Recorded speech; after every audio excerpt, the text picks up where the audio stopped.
हरि दिन को 12 ज्योतिर्लिंग के नाम से जानते हैं। हरि उनके श्रवण मात्र से अनेक प्रकार के अमंगल नष्ट हो जाते हैं। जय हो प्रभु। सौराष्ट्रे सोमनाथं च श्रीशैले मल्लिकार्जुनम् उज्जैन्यां महाकालम् ओंकारममलेश्वरम् परल्यां वैद्यनाथं च डाकिन्यां भीमशङ्करम् सेतुवन्दे सुरामेशं नागेशं द्वारकावने वाराणस्यां तु विश्वेशं त्र्यम्बकं गौतमी तटे हिमालये तु केदारं घुस्मेशं च शिवालये। ये 12 ज्योतिर्लिंग हैं। सौराष्ट्र में सोमनाथ, श्रीशैल पर मल्लिकार्जुन और 7 पुरियों में जो श्रेष्ठ पुरी उज्जैनी, वहाँ पर भगवान महाकालेश्वर, ओंकारेश्वर नर्मदा के तट पर, अमलेश्वर हिमालय पर केदार, डाकिनी में भीमशंकर, काशी में विश्वनाथ जी और गौतमी के तट पर त्र्यंबकेश्वर, चिता भूमि में भगवान वैद्यनाथ, दारुकावन में नागेश्वरनाथ और सेतुबंध पर भगवान रामेश्वर, शिवालय में घुस्मेश्वर। ये शिव जी के दिव्य अवतार हैं, ज्योतिर्मय अवतार हैं। इनका दर्शन करने से, स्पर्श करने से मनुष्य को सब प्रकार के सुख प्राप्त होते हैं, आनंद की प्राप्ति होती है। पहला अवतार भगवान सोमनाथ का है। यह चंद्रमा के दुख का विनाश करने वाला है। सोमनाथ शिव का पूजन करने से कुष्ठ, क्षय आदि रोग नाश हो जाते हैं। यह सोमेश्वर नाम का भगवान शिव का अवतार सौराष्ट्र नामक पावन प्रदेश में लिंग रूप में स्थित है। चंद्रमा ने इनकी पूजा की थी। दक्ष ने 27 अपनी कन्याओं का विवाह चंद्रमा के साथ किया था। तो 27 पत्नियां थी। नियम से, शास्त्र मर्यादा से सबके प्रति समान भाव रखना चाहिए, लेकिन चंद्रमा केवल और केवल रोहिणी को ही चाहते थे और जो 26 उनकी पत्नियां थी उनका तिरस्कार करते थे। उन कन्याओं ने दुखी होकर के अपने पिता से इस बात की शिकायत किया, दक्ष से, कि पिताजी आपने इनके साथ हम सब का ब्याह किया है, लेकिन ये केवल और केवल रोहिणी को ही चाहते हैं। दक्ष ने क्षय रोग का श्राप दिया इनको। दुखी हुए अंत में भगवान शिव की शरण में गए और वहीं पर सोमनाथ के नाम से सूर्य की स्थापना करके पूजन किया और रोग से मुक्त हुए। चंद्रमा ने इनकी पूजा किया है। कहते हैं वहाँ पर एक चंद्रकुंड भी है, जिसपे स्नान करने मात्र से बुद्धिमान मनुष्य संपूर्ण रोगों से मुक्त हो जाते हैं। सोमेश्वर नाम का जो ज्योतिर्लिंग है, उसका दर्शन करने से मनुष्य पाप से छूट जाता है, उसे भोग और मोक्ष दोनों प्राप्त हो जाते हैं। भगवान जी का दूसरा अवतार है मल्लिकार्जुन, जो श्रीशैल पर हैं। वह भक्तों को अभीष्ट प्रदान करने वाले हैं। भगवान शिव अपने निवासभूत कैलाशगिरी से लिंग रूप में पधारे हैं और पुत्र प्राप्ति के लिए इनकी स्तुति की जाती है। ये दूसरा ज्योतिर्लिंग है। वह दर्शन और पूजन करने से महान सुख प्रदान करता है और मोक्ष भी प्रदान करता है, इसमें संदेह नहीं है। भगवान का तीसरा अवतार है महाकालेश्वर, जो उज्जैनी नगरी में विराजमान हैं, अपने भक्तों की रक्षा करने वाले हैं। एक बार की बात है, एक दूसरा नाम का राक्षस था जो रत्नमाला नगर में निवास करता था।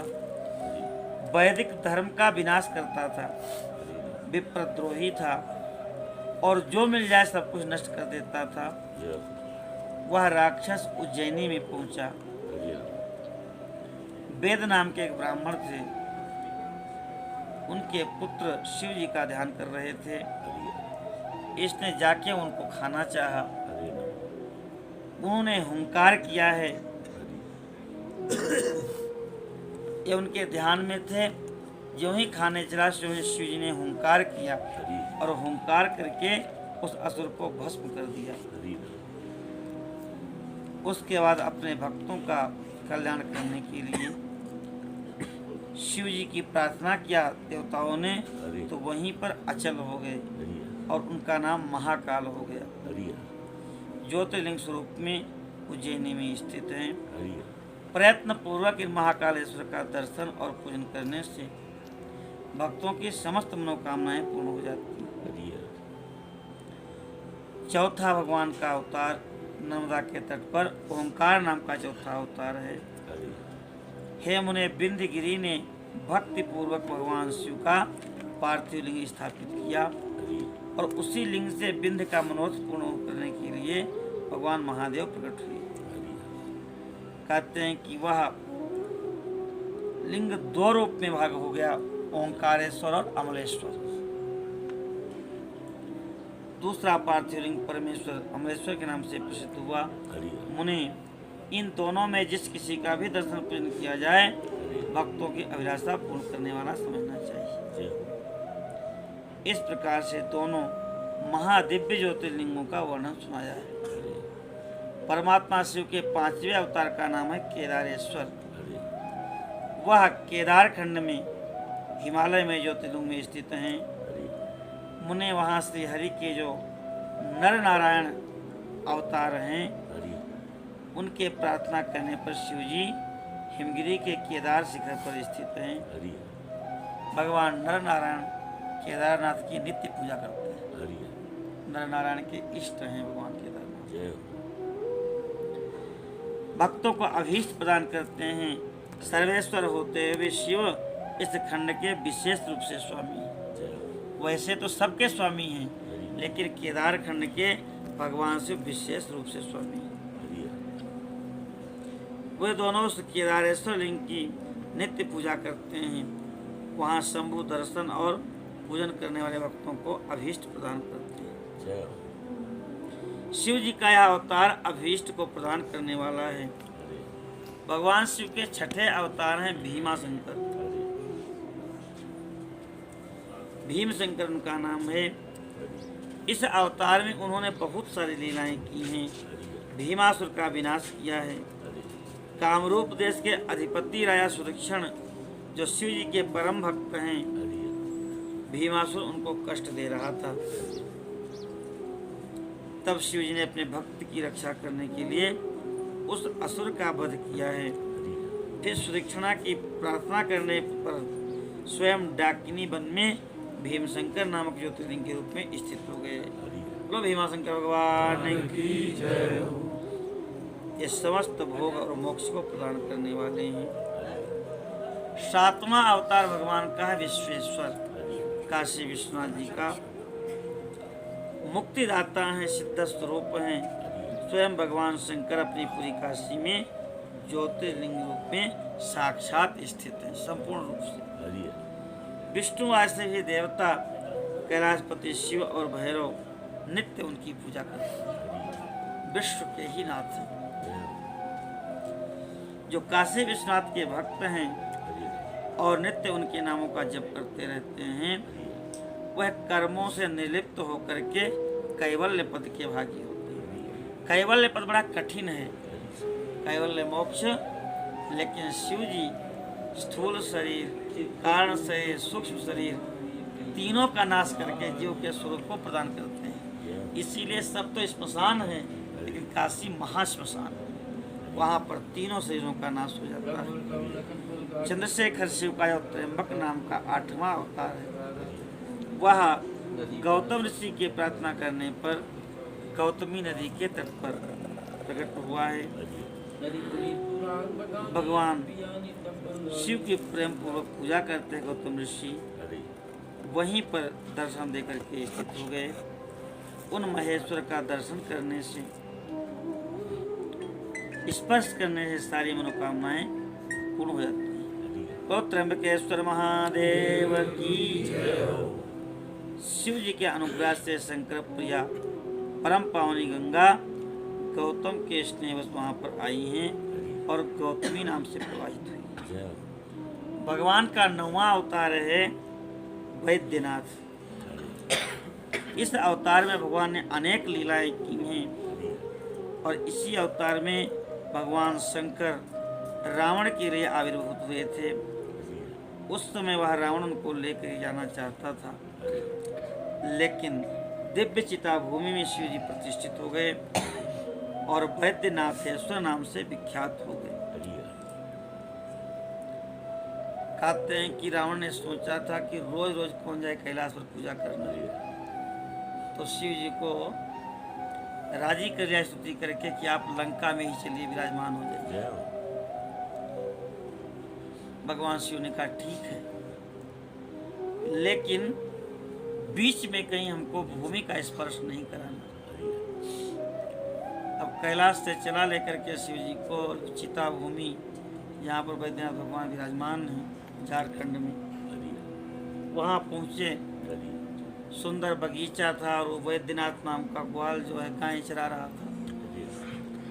अचानक रावण को जो है तीव्र शरीर में मूत्र का वेग प्रकट कर दिया भगवान ने। अब रावण परेशान हुआ, देखा कोई नहीं है।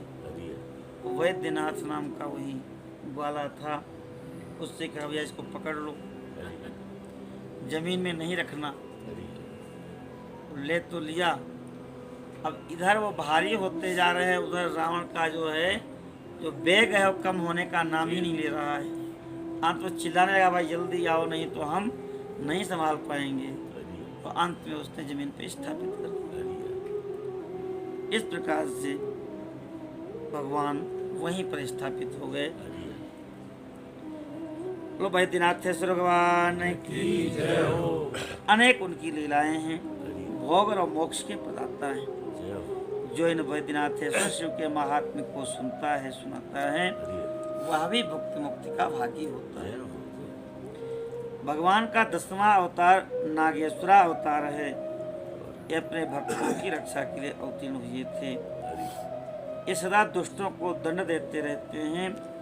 दारुक वन में जो राक्षस था, धर्मघाती था, उसको मार करके वैश्यों के स्वामी सुप्रिय नाम के जो वैश्य थे, उनकी रक्षा किया था भगवान ने। अनेक लीलाएं इनकी प्रसिद्ध हैं। भगवान शिव लोगों का उपकार करने के लिए अंबिका के सहित उसी ज्योतिर्लिंग में स्थित हो गए। तो नागेश्वर भगवान की जय, नागेश्वर नाथ की जय। कहते हैं इन शिवलिंग का दर्शन अर्चन करने से पापों के समूह भस्म हो जाते हैं। शिव जी का 11वां अवतार रामेश्वर भगवान का अवतार है। वह श्री रामचंद्र जी का प्रिय करने वाला है। भगवान श्री राम ने ही उसे स्थापित किया। भक्त वत्सल शंकर ने प्रसन्न होकर के श्री राम जी को रावण के ऊपर विजय का आशीर्वाद दिया है, वरदान दिया है। वह लिंग रूप में आविर्भूत हुए। श्री राम जी के प्रार्थना करने पर सेतु बंध पर भगवान रामेश्वर के रूप में स्थित हैं। भगवान श्री राम ने भली भांति उनकी पूजा किया है। अद्भुत महिमा है। रामेश्वर जी की तुलना किसी से नहीं की जा सकती। रामेश्वर भगवान भक्तों के समस्त मनोकामनाओं को पूर्ण करने वाले हैं। जो मनुष्य भक्ति पूर्वक गंगा जल ला करके भगवान शिव को स्नान कराएगा, ये समझिए कि वो जीवन मुक्त है। बाबा विश्वनाथ जी कहते हैं कि हमारी काशी में जो गंगा जी हैं, यहाँ का जल कहीं नहीं जा सकता, क्योंकि हम स्वयं विश्वनाथ हैं, हमसे बड़ा कोई नाथ तो है नहीं। तो इसलिए यहाँ का जल केवल हमको चढ़ सकता है और किसी को नहीं जा सकता। किसी भक्त ने पूछा कि बाबा अगर रामेश्वर जी को चढ़ाना हो, तो विश्वनाथ भगवान चुप हो गए। माने रामेश्वर जी को अपने से बड़ा मानते हैं विष्णु भगवान। ऐसी अद्भुत लीला है भगवान रामेश्वर जी की। तो रामेश्वर भगवान की भगवान शिव ने भगवान राम के ऊपर कृपा की है और इन दोनों की लीला है, एक दूसरे को अपना ईश्वर मानते हैं। रामेश्वर की षष्ठी समास करेंगे तो रामस्य ईश्वरः रामेश्वरः, जो राम के ईश्वर हैं वो रामेश्वर। शिव जी कहते नहीं रामा ईश्वरः यस्य, कर्मधारय समास, राम हो ईश्वर जिसके वो है रामेश्वर। अभी उन दोनों का विषय है, हम तो दोनों को ईश्वर मान के प्रणाम करते हैं। मन प्रसन्न हुआ जब सेतु का निर्माण हुआ, राम जी ने कहा कि करियों यहाँ शंभु थापना मोरे हृदय परम कल्प। इतना अद्भुत ये संगम है समुद्रों का, यहाँ पर मैं शिव जी की स्थापना करूँगा। लिंग थापे करे विधिवत पूजा, शिव समान प्रिय मोहिन दूजा। जय रामेश्वर दर्शन करिहहीं, ते तनु तजे मम लोक सिधरी। दो होते तो भगवान क्यों कहते हमारे लोक को आएंगे? दर्शन रामेश्वर जी के कीजिए और मिलेगा भगवान का साकेत धाम। जो गंगा जल आनि चढ़ाए हैं, सो सायुज्य मुक्ति नर पाए। इस प्रकार से रामेश्वर जी की महिमा है। तो रामेश्वर भगवान की कैवल्य मोक्ष प्रदान कर देते हैं रामेश्वर जी, जो अत्यंत दुर्लभ है। ये भगवान शिव के 11वें अवतार है रामेश्वर भगवान।